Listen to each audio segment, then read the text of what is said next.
Morning, Darcy. How are you?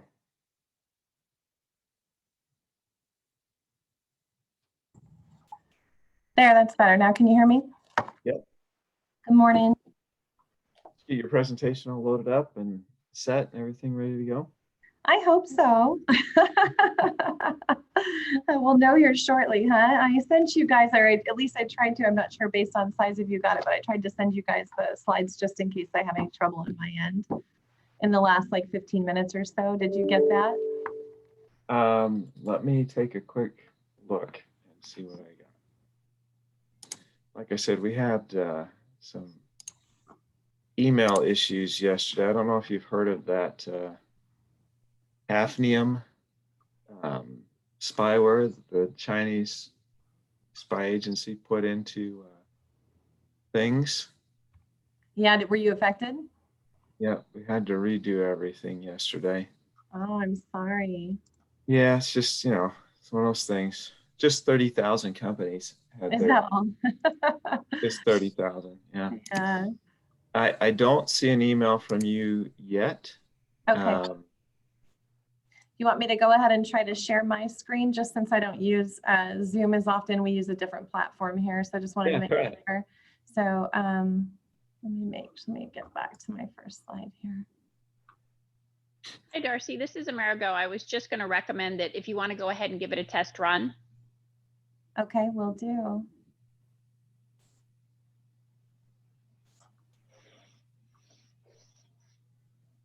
Okay. See it. Try it in presentation mode. I think it'll work just fine. I clicked it. It's just not going. Let me try that again. There we go. Now do you see the full screen? Yep. Looks great. Okay, wonderful. Let me get back. And even if you wanted to go to like your first page and just kind of leave it up there, that would be fine too. So people know when they sign in, they're in the right place. Okay. Can you see that now? Yep. Just fine. Perfect. Thank you. How many? We usually, oh, go ahead. I was going to say, we usually have about 40 or so. Alrighty. We're sitting at about 29 registered, but we do have a number that will either register late or just show up because the link has been shared. Gotcha. And I'll mention it there, but so you won't see a PE behind my name on this presentation. So I'm not an engineer. So and normally I would have had our water and waste manager managing division manager for the division who is a PE do this presentation, but he had a conflict today. And so I'll do my best to answer any questions, but certainly anything from a technical perspective, I may have to follow up and have get folks information afterwards, which I'm happy to do if needed. Okay.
Justin, did you end up getting my email yesterday about this presentation?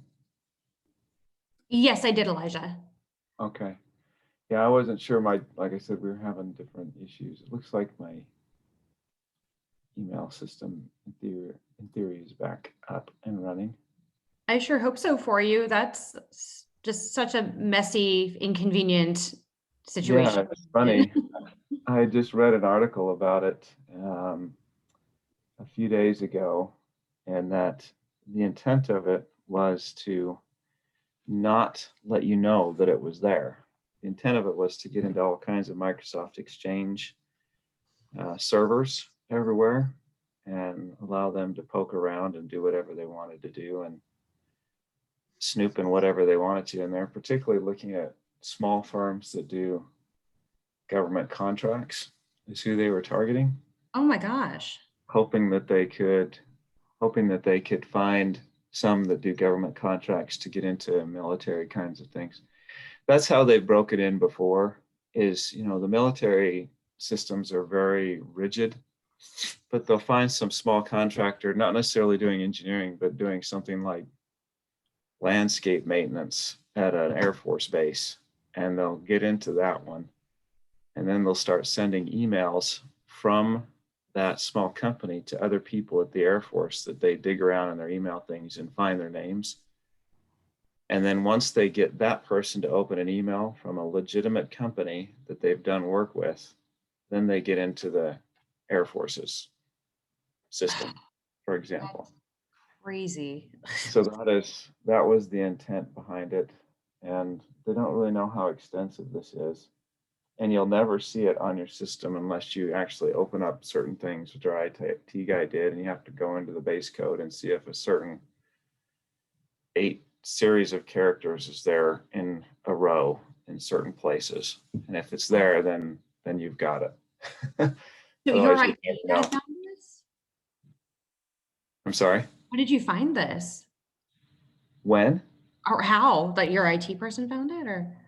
Yeah, I mean, he had heard about it too, but then everything was running right. There was no symptoms, nothing. And then he found out later you have to go look for this specific line of code in your system. And if it's there, then you have it. So he had to go in and he found that it was there.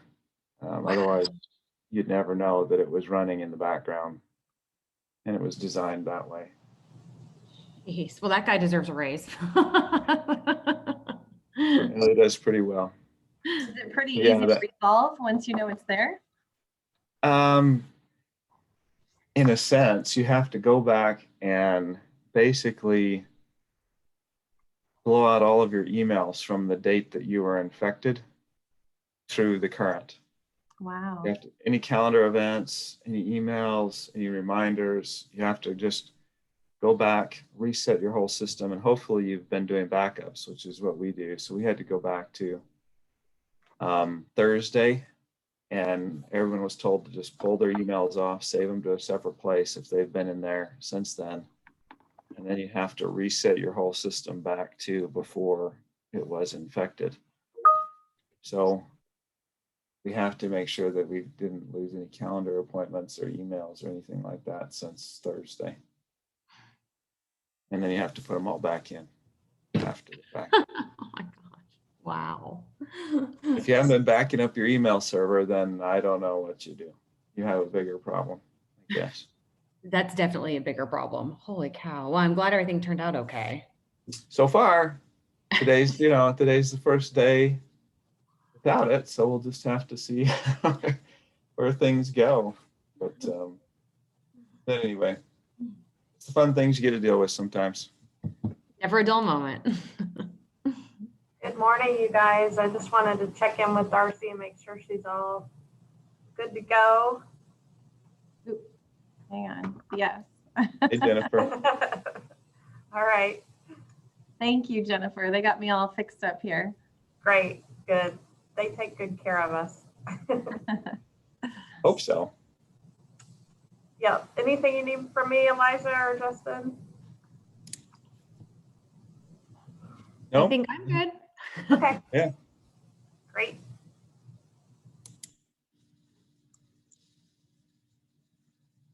see we have a few more coming in. We'll just, we'll probably start just a few minutes after 8, once everyone has a chance to sign in. And Amerigo, you can let me know if we've got others in the waiting room. I'm watching it, Elijah. I've got them, so we're good.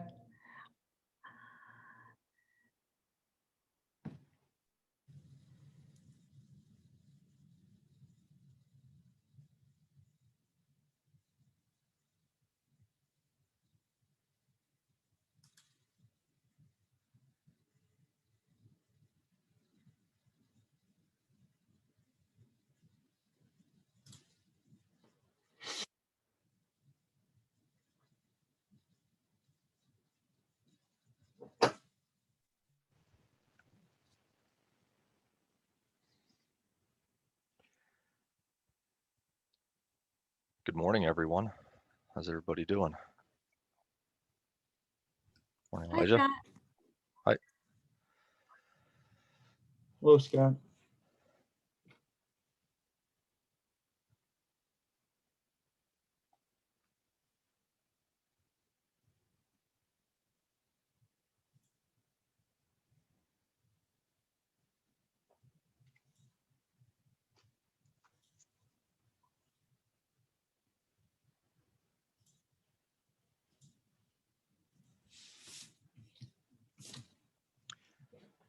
So what project is that in the background there, Elijah?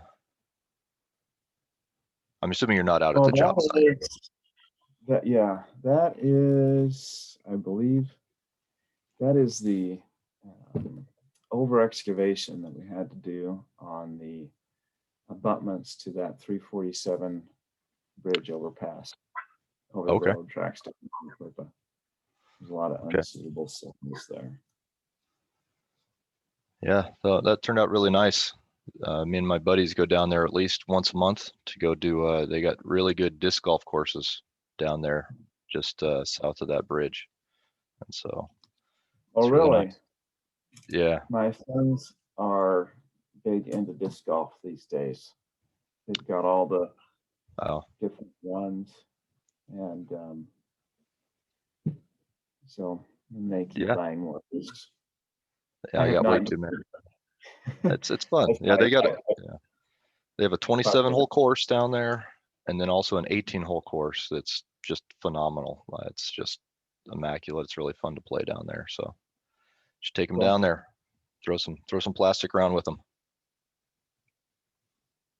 I will. Maybe someday I'll have to learn how to do it. They play over here by us, by Red Mountain Park, and Okay.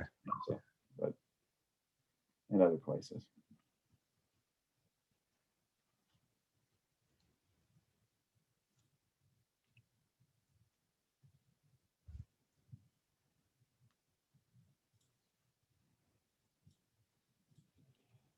Hey, Elijah, this is Justin. I'm watching the waiting room. Of course, it's 8:01, so we're starting to see some people kind of, slowly trickle in. So I'm letting them in as soon as I see them. So if you want to give it maybe 2 to 3 minutes, we should be good to go. Okay.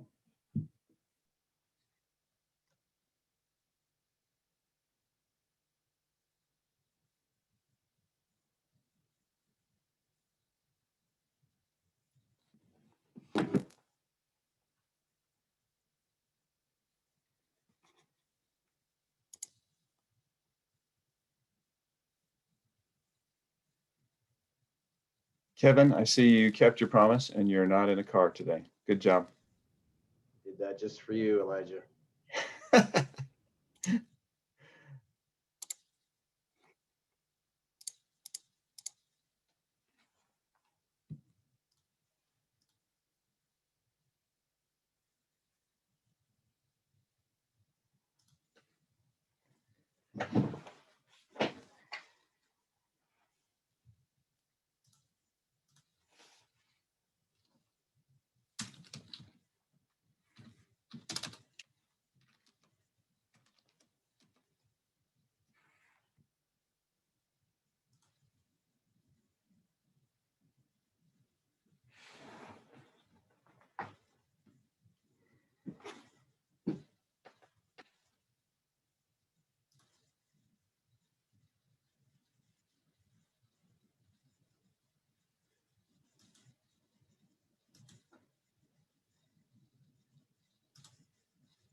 let's see.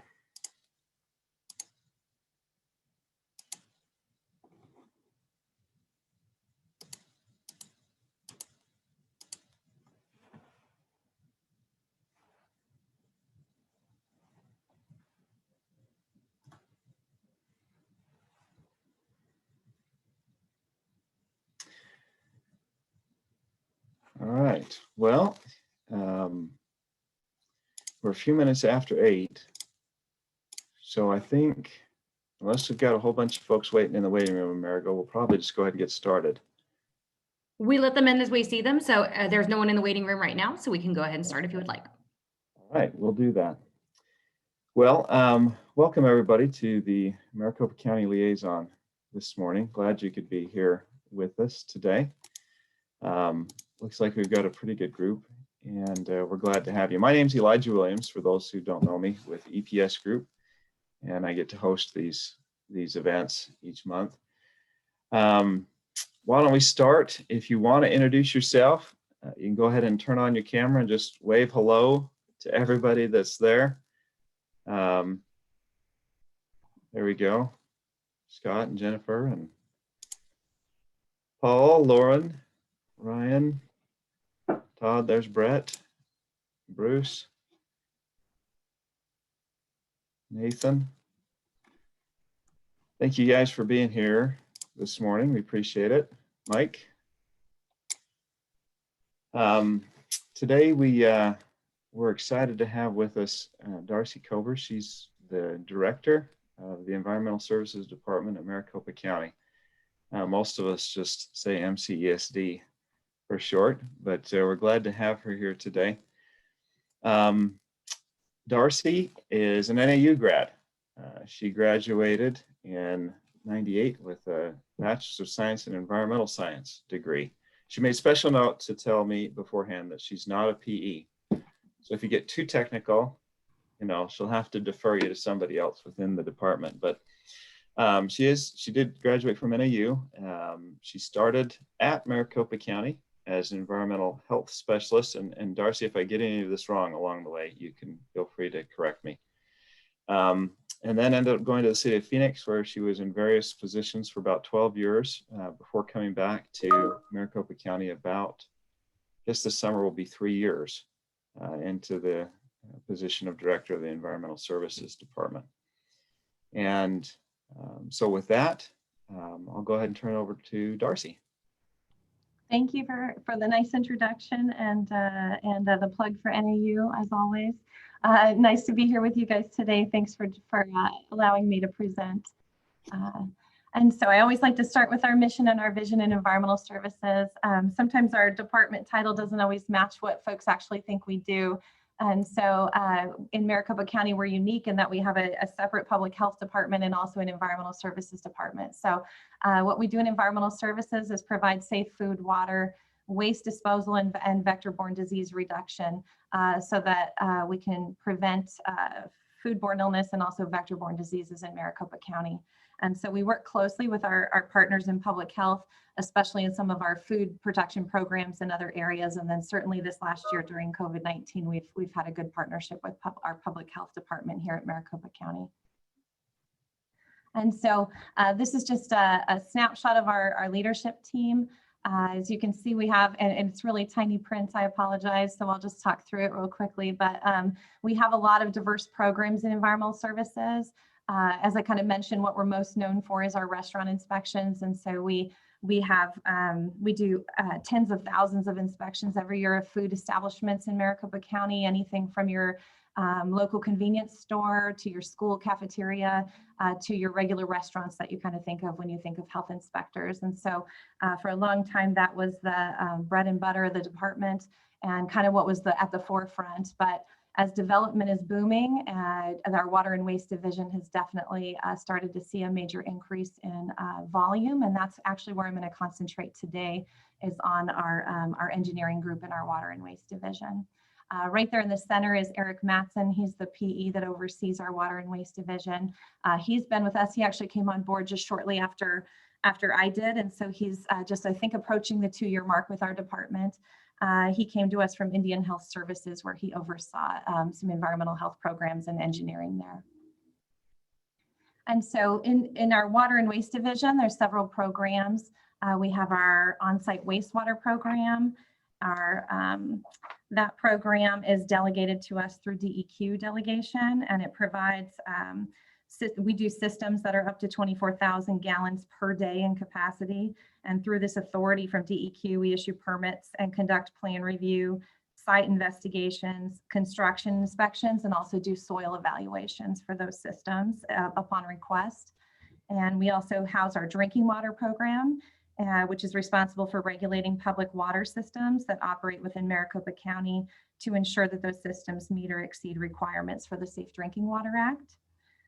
Third is our subdivision infrastructure and planning program. It's responsible for approving and regulating water, wastewater, and reclaimed water facilities located in the public right-of-way. And then our swimming pool program covers the health and safety and design requirements for public and semi-public pools. Those are your pools that either your municipal pools that open during the summertime in neighborhoods, as well as pools at hotels, HOAs, apartment complexes, things like that. We do in that group about almost 18,000 inspections a year of swimming pools here in Arizona. So that's a really big program in this division. And we do the plan review, and the plan review comes to us through a delegation with DEQ, and then the ongoing inspections for those are done through a delegation from the State Health Department. And then we also have a treatment program. Our treatment program we'll talk about as well today. They issue permits for water and wastewater treatment plants. And last but not least, not our most exciting programs for your average person, but we also do mobile home park inspections. We inspect chemical toilets at job sites and also at special events. And then we also inspect waste haulers and chemical waste haulers. Today, we'll zero in on some of our programs that go through our one-stop shop, which is our on-site wastewater program. I'll touch briefly on stormwater, and then our subdivision program and our treatment programs. I think Jen Pekorski showed you this slide when she came and presented, I think last quarter, or I'm not sure how long ago, but just recently. And so I just wanted to come back to this slide. So planning and development here at Maricopa County is what we refer to as a one-stop shop. And some of environmental services programs dip in there. And we have what I kind of refer to as some of our hybrid programs. So on-site wastewater runs through the one-stop shop.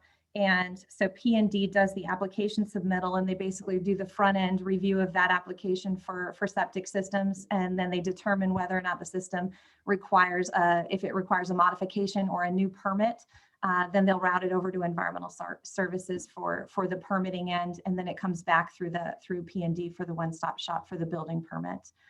Similar program for our stormwater, which stormwater until last year actually used to run solely through the Environmental Services Department. And as a process improvement, we then developed a hybrid program where now the front end of that construction process has been incorporated into the grading and drainage review through planning and development. And then it transfers over to environmental services if there's an ongoing monitoring component.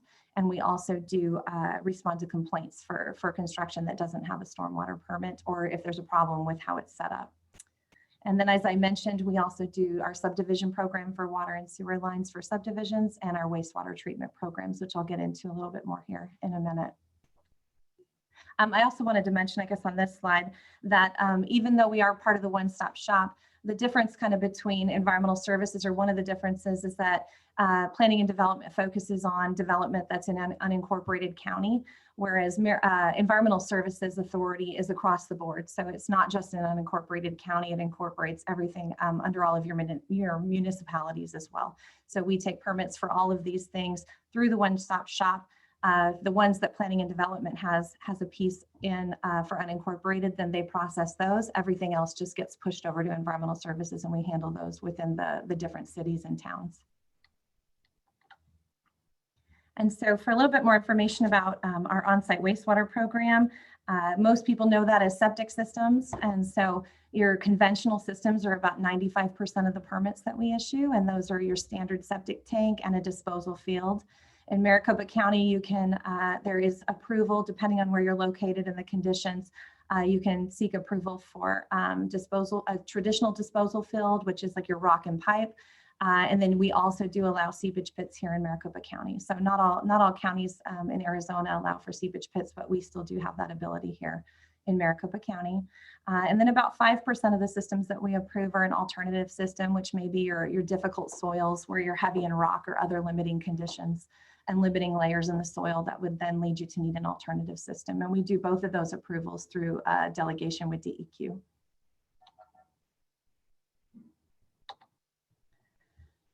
And so for on-site applications, these are the common reasons for holds and things that can be addressed hopefully prior to your application or with your application that can help you have a successful submittal and hopefully reduce some of that turnaround time on plans that are submitted. Common things are calculation errors, taking into account bedroom equivalency determination for single family residences. That's things such as dens and hobby rooms, offices and game rooms, things like that. Setback distances and separation to subsurface limiting conditions, which is rock and water, and then washes and drainage flow delineation in with your submittal.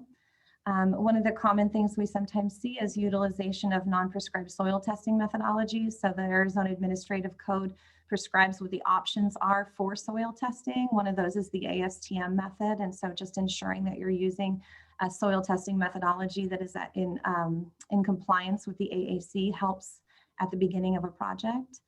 And then site conditions that may not be supportive of the system design, which ties in obviously to your soil testing.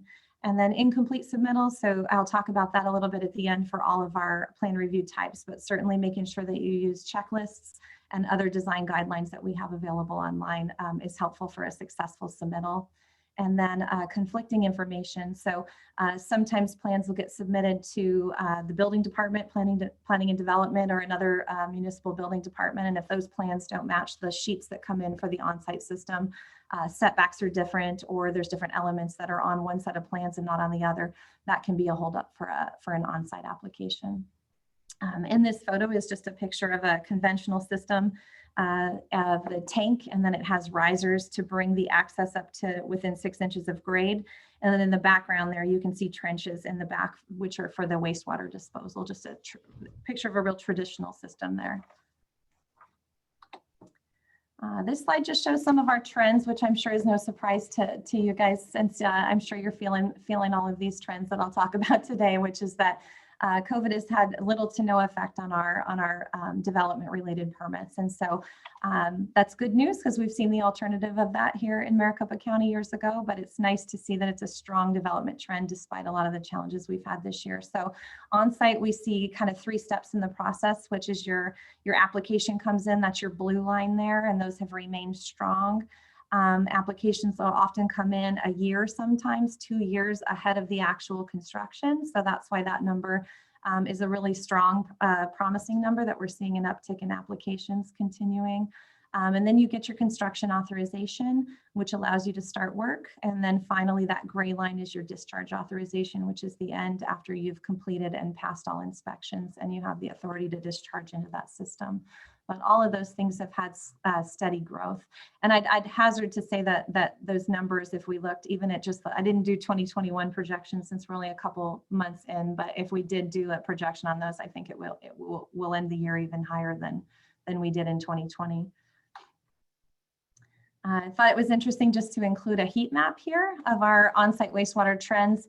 What we saw traditionally back at from 2016 is where I started, was a lot of development for on-site in our rural areas in the northeast and southeast valley areas, and then up along the Black Canyon Freeway and the New River area and some other areas have been strong in development for years. And then you can kind of see as we go through the years, the stretch out to the west side. So we've continued to build in those rural areas in the east, on the east of I-10, but now we're definitely seeing a huge boom on the west side of town, all along the I-10 freeway, and then heading up the 60 towards Wickenburg, Whitman, and areas like that is where we're seeing a lot of our current trends. And you can see in 2020, the difference between 2019 and 2020 really started to get heavier in some of those areas out west. I wanted to add for on-site wastewater, for those of you that do on-site wastewater systems, we've been working really closely over the last couple of years with ADEQ, since that is where we get our delegation from. And so DEQ is really making a concerted effort to work closely with the counties and to align with the counties that they have delegated to. And they are also planning to update the existing rules over the next 5 years. And so just wanted to include this because on-site wastewater, when DEQ does outreach to stakeholders, it's not always, we have a core set of stakeholders that we hear from that do the majority of the septic installations in the county, and they provide wonderful insight, but we always like to pull as many stakeholders into those processes as we can. So DEQ's just asked us to try to get the word out that if anybody works in this area frequently, and you want to be engaged in that 5-year program improvement plan and the rulemaking process specifically, there's a website there at the bottom, and this is the tentative schedule for that.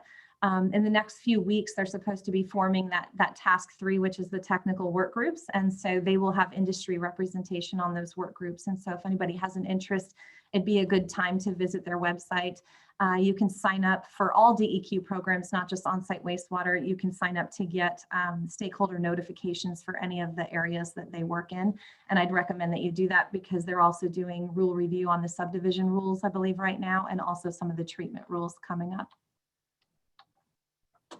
All right, so moving on to subdivision and infrastructure, we do plan review for water and wastewater systems. And so on the water side of the house, we do water distribution pipelines located in the public right-of-way, as well as pressure reducing valve stations, groundwater wells, storage tanks, booster stations. And then on the wastewater side, we do lift stations, collection and force main pipelines located in the right-of-way, and also reclaimed water distribution system pipelines and booster stations in the right-of-way. Similar to on-site wastewater, but just with a different name. The process for subdivision submittals is twofold primarily. It is an approval to construct. So that's, you turn in your application, you pay your fee, submit engineering design reports, design drawings, specifications, and other documentation.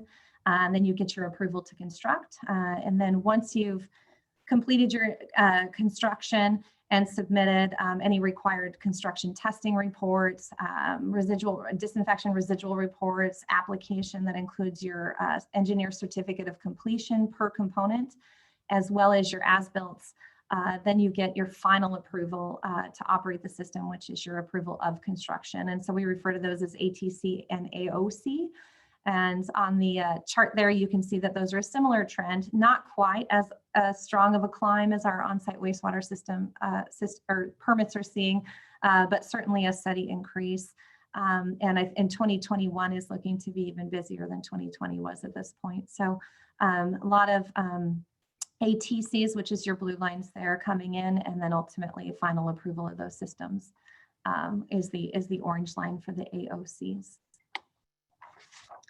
Other trends in subdivision is new owners for previously issued subdivisions. I didn't list them all out here, but just kind of the top 4 that we've seen in the last about year and a month is, as I kind of showed you, is Avondale is we're seeing a lot of activity out in Avondale. So new subdivisions that may have been under one owner or a previous owner, and then now either they're selling lots or allowing lots to a different owner coming in and doing a portion of that subdivision. Those would hit that first category there, as well as anything coming in and someone coming in and finishing off a subdivision then as a new builder coming in and finishing off some of those ones that might have been sitting dormant for a few years. Health certificates, similar trends to what we've kind of looked at in our on-site group, which is, and a health certificate is required by the Department of Real Estate for a developer to, it's also known as a sanitary facility for subdivision, but we refer to it as a health certificate for short. And that, as I mentioned, is required by real estate for a developer to obtain approval for subdivision lots. And so a lot of activity on those in Phoenix, Surprise, Goodyear, Scottsdale, and also Glendale. And then we just threw in here residential lots. I'm sure Jen from P&D covered this as well, but last year, almost 23,000 lots coming through. those subdivisions, and good spread on them for really large subdivisions coming in, as well as some of those infill lots. I know I live out in the Southwest Valley, and I've seen all of the subdivisions that were partially built out during the downturn. Pretty much all of them have been finished off, and some of those were some of these less than 9 or less than 10 subdivisions that have finally been finished off by either the original builder or a new builder in most instances. The treatment program. So the treatment program, moving out of subdivision then into treatment. So our treatment program does drinking water treatment facilities. Those are your large and small drinking water treatment plants, wastewater treatment facilities and plants, as well as reclaimed and reuse facilities. And then we do plan review for those and inspections for those. And then we have an ongoing compliance oversight for those same type of facilities. And so traditionally that equates to annual inspections of those facilities. And that authority, the authority for this program is partially the drinking water portion falls under our DEQ delegation, but then the wastewater portion actually falls under the Maricopa County Environmental Health Code. This is just an overview of our number of facilities that we oversee from a compliance point of view on an ongoing basis, drinking water and wastewater systems, and then our reuse facilities, that approximately 1,000, those are primarily reclaimed water irrigation sites for golf courses and things like that where they have reused water. Some recent projects. Oops. Sorry, I got ahead of myself there. So a recent project we've been working on this year, which is still in process and will continue to be, is the EPCOR Water Arizona campus. And so that's the Luke 303 water reclamation facility. And so that's a new 490,000 gallon per day water reclamation treating facility. And it's out in the 303 on the west side of town where we're seeing a tremendous amount of growth. And that facility is undergoing rapid expansion over the next 5 years to accommodate that growth. And it'll be expanded to treat 1.75 million gallons per day of wastewater in 2022. And that'll be providing some just-in-time delivery for a number of projects that are very close to the 303 corridor out there. Things that we've seen and worked on this year is Project Mob, which is the White Claw facility. The Red Bull facility is out there, the Ball canning plant, as well as some subdivisions and other just a huge number of businesses that are coming in that corridor. And also recently announced the City of Phoenix Taiwan Semiconductor Company infrastructure project. That's a new $8 billion semiconductor manufacturing facility that requires a significant number of drinking water and wastewater infrastructure support projects. And so City of Phoenix is lead on that. We'll be working closely with their project management team on that project for our portion of it. And then last, City of Goodyear has a surface water treatment plant. It's a new 8 million gallon per day plant that'll be pulling water from the Central Arizona project through the Salt River Project Canal system. And that plant will treat raw canal water and produce drinking water for areas south of I-10 in Goodyear in the Far West Valley. This is just a picture of that pumping station for the City of Goodyear. It's the raw water pumping station. And that is located approximately eight miles away from the plant itself. And then this is a bird's eye view of the new surface water treatment plant and the Goodyear campus that they have for their water campus. That is just south of, I believe, just south of Buckeye and off of Estrella Parkway. And so all of our permits can come through our virtual permit counter. It's been important. Our counters are still closed. Our physical intake counters that are currently at 501 North 44th Street are still closed due to COVID. And so we've really tried to provide as much streamlining and availability online as we can this year. So all of our applications and checklists and payments come in through our virtual permit counter at this website. And if you don't have that, you can just go to maricopa.gov, and at the top under services, click on services, and then it's under permitting services. And so if you click on permitting services, you can get to all of the county permits that come through the one-stop shop. And so not only can you download your applications and checklists there, make payment for most permit types, you can also submit plans through that portal, or at least get in touch with staff to submit those plans. If they're too large to come through the portal, we can get you in touch with staff that can accept those through a Dropbox or another mechanism. And then for programs such as on-site specifically and others, we have a lot of reference materials and design guides that are helpful during your permitting process. Some general reminders to have a successful project submittal is some pretty basic stuff, but it's still stuff we continue to see that adds time to the process, which is just make sure that you download applications online. If you haven't done it in a while for that permit type, that just makes sure that you have the most recent version of that application. Follow the instructions on the application, as well as any checklists that are related to that type of permit. Include all the required documents and current signatures. For subdivision, for instance, we prefer that signatures are less than a year old if possible on your application. So things like capacity letters are current and other things like that, just so that we know that they're recent approvals, or that they're still, if they're older approvals, that you've at least revisited them and made sure that they're still accurate. Submit revisions before the construction occurs whenever possible. We know that's not always possible, but if you can, that definitely saves time. And then review the stipulations prior to construction. Certainly any of our permits can have stipulations on them. I know in on-site wastewater, there can be some real specific things that need to be followed prior to construction.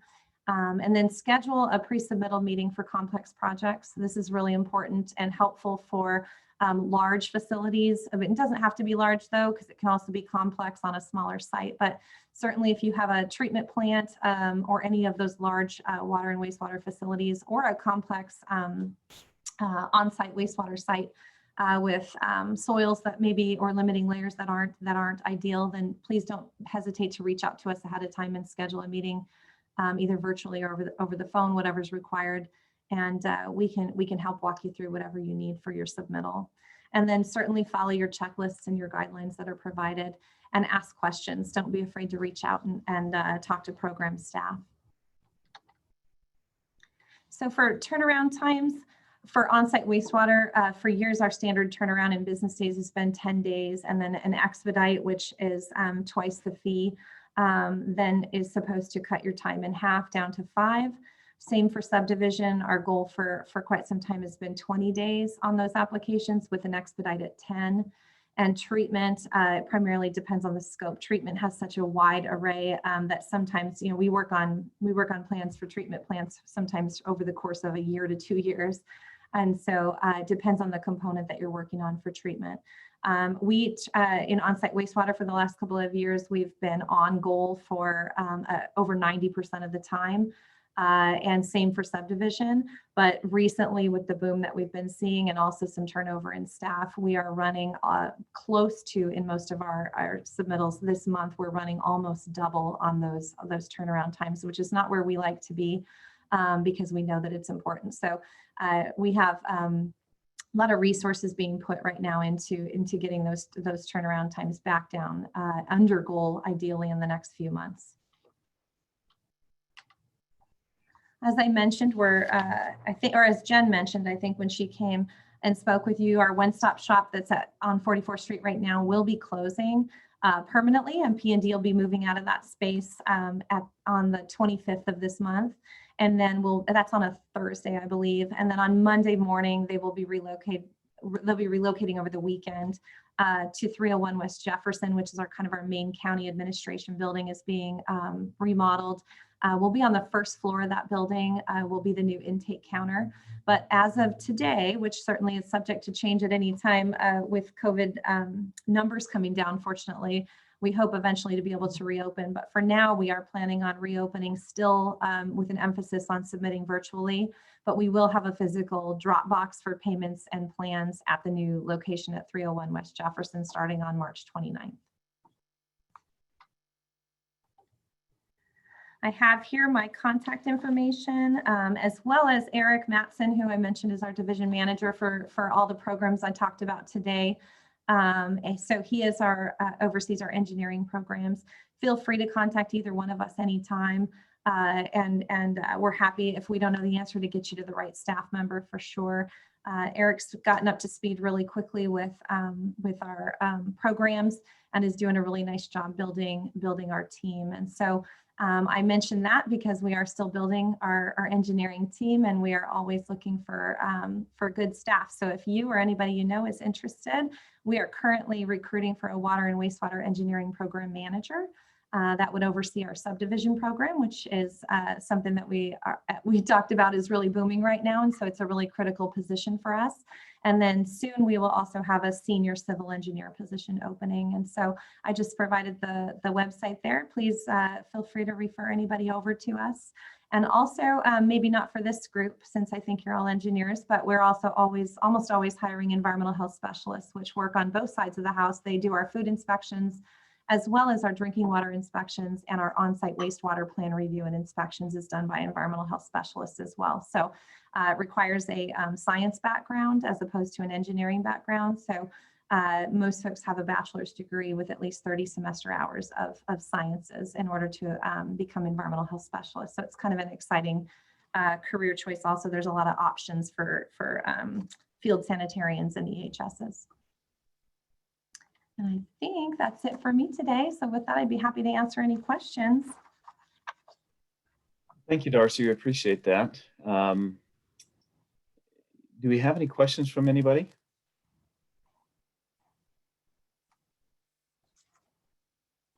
I'm not seeing any questions in the chat, but that does mean our group certainly can't unmute themselves and ask Darcy a question personally. Well, I did find it funny, Darcy, that the #1 error on septic systems that were submitted by engineers was calculation errors. I thought that was pretty funny. So we engineers need to do our math better. I know one of the things that has traditionally been a challenge for your group is collecting back after construction is complete, the AOCs, the approvals of construction. And what kinds of efforts has the department made in recent years to try and close the loop and not just in getting those AOCs back after the ATCs have been issued?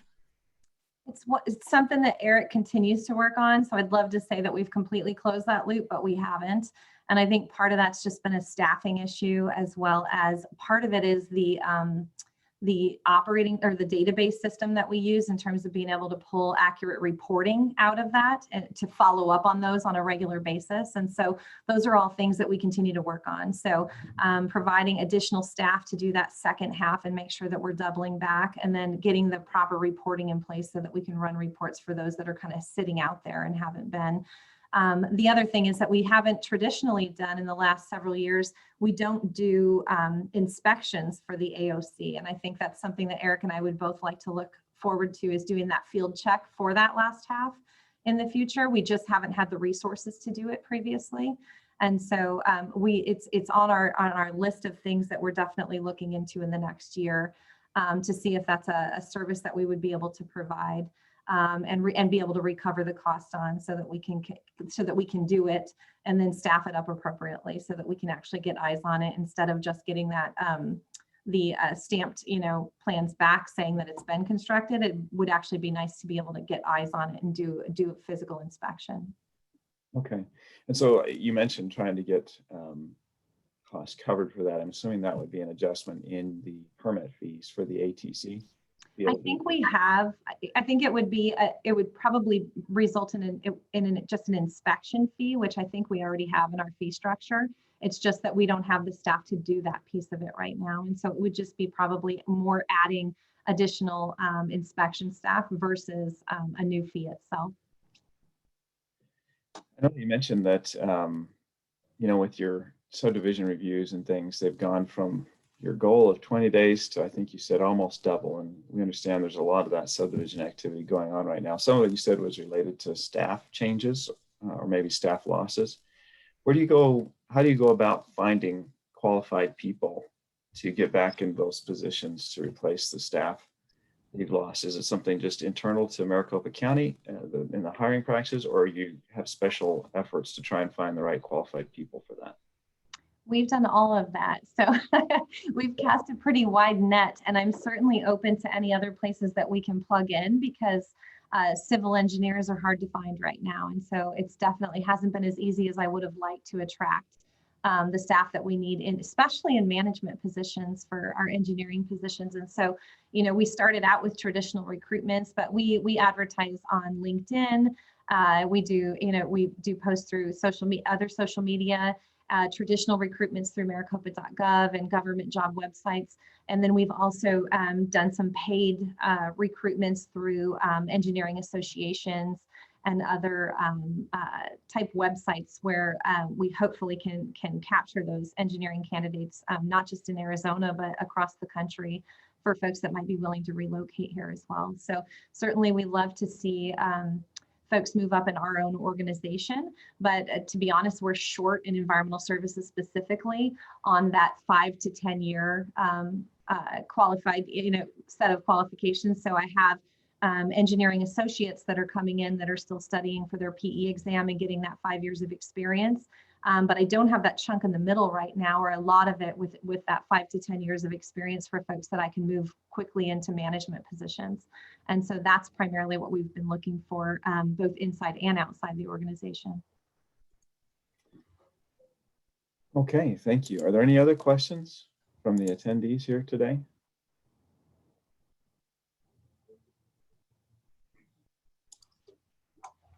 Okay. Do we have any announcements, Justin, from ACEC, or anything from McDOT, from Jennifer, that you would like to share with the group today? On the ACEC side, no, we don't have any current announcements, just that, we're continuing with our liaison meetings monthly. And just as a friendly reminder, Roads and Streets has been moved to October. So October 6th, 7th, and 8th, please mark your calendars. And very shortly, we'll be opening up our sponsorship and exhibitor portal. So keep your eyes peeled for that. Fantastic. A sense of normalcy, maybe. That's what we're aiming for. Jennifer, any announcements from McDOT? You know, we are in the process of submitting our TIP. We got approval from the Transportation Advisory Board to move that forward to the Board of Supervisors, and submitting that this week for their approval in the June timeframe. And other than that, no other announcements at this time.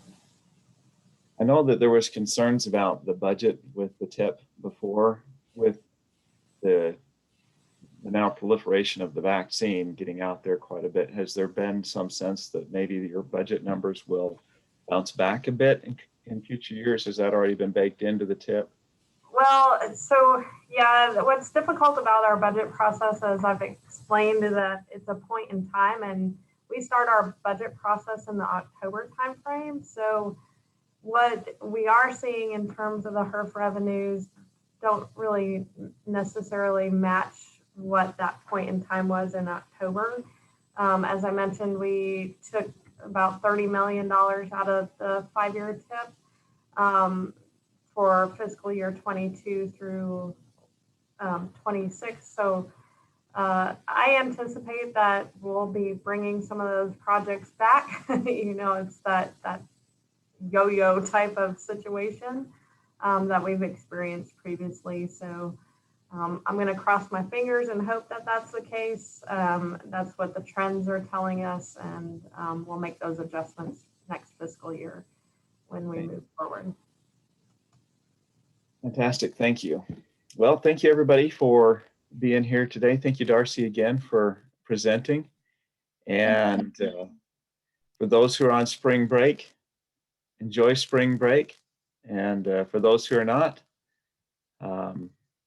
don't. Enjoy the winter weather we're going to get this week and during our spring break. Anyway, have a great rest of your week, everybody. We'll see you next month. Thanks, everyone. Thank you. Thanks. Thank you. Bye. Thanks, Bye. guys.